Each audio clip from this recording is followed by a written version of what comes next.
I actually kind of liked it. Is that weird? What?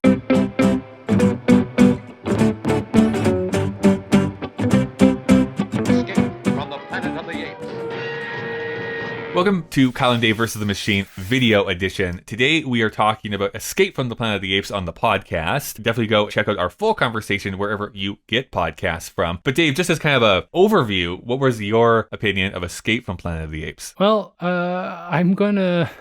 I actually kind of liked it. Is that weird? What? That is weird, based on your opinion on pretty much everything else we've talked about this season. Yeah, this is not a good movie. Objection! Sustained! I should have hated it, but I don't know. Number one, I think it's important to talk about how I Kyled this. So I have watched... I want that to be a verb that it does get into the dictionary at some point. By Kyling it, I mean watching an entire catalog of pre-existing films in order to prep myself for the film I'm going to watch. You have to be nuts to do this a lot. So that's where you smash my baby photo in, Dave. I have watched Heston's original film, and I think it's great, but I haven't watched it in a long time. So I made the mistake of watching it again, not because it's bad, it's fantastic, holds up. I gave it 5 stars on Letterboxd. But then I read the synopsis of the second movie, and I had to watch it. Yeah, it doesn't sound like it's something that actually exists. No. Objection! Sustained! And then it does. They had me at Psychic Mutants, so I was like, okay, I gotta watch this weird thing. And it was weird. And then I watched this film, and this movie is also very strange. It starts off like a terrible TV made, like a little $1 Million Duckish. Silencer!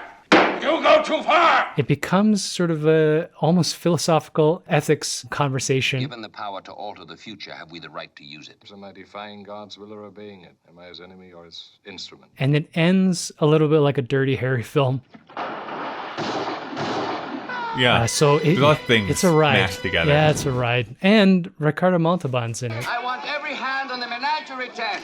Yeah, the guy shows up at the end. Yeah. It's great. The way that I frame the conversation on our podcast is I really do look at the Apes sequels more than the original. Objection! Sustained! But maybe the original now too, as original Star Trek, original Twilight Zone. Like, you know, the production values and special effects don't really hold up anymore. So what you're coming to them for is the philosophical discussions the characters are having, the interesting way that they're satirizing current society. Because most of this movie is really just characters talking in rooms. Like, there's not much more to it than that. I just happen to find what they are discussing and how they are discussing it super fascinating to watch. The other thing I will say is that it also has a really interesting villain in many ways. I think you call it like ultra rational. His point of view is that anything that could possibly harm humanity should be looked at and fixed. So he's like, this ape child that you're having, you've told me that he could grow up and overthrow humanity, and I don't want that. That by deliberate present-day action that we can alter the future. Yes, Mr. President, I do. But I want the same level of militance towards global warming, pollution in our oceans. And so his worldview, although corrupted in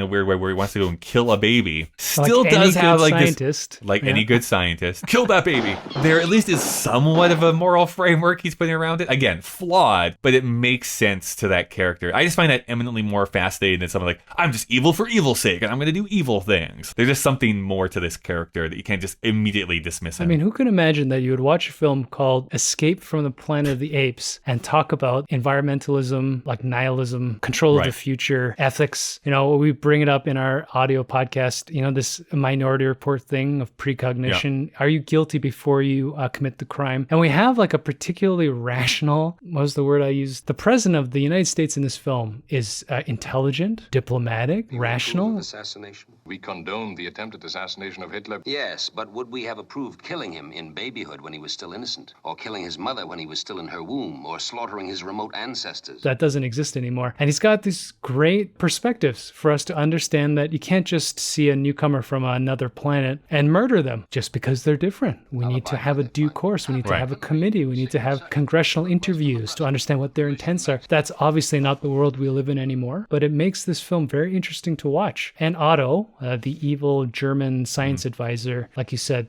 you kind of don't hate him until he goes off his rocker. You know he's weird because the way he's shot, but then he becomes a psychopathic killer.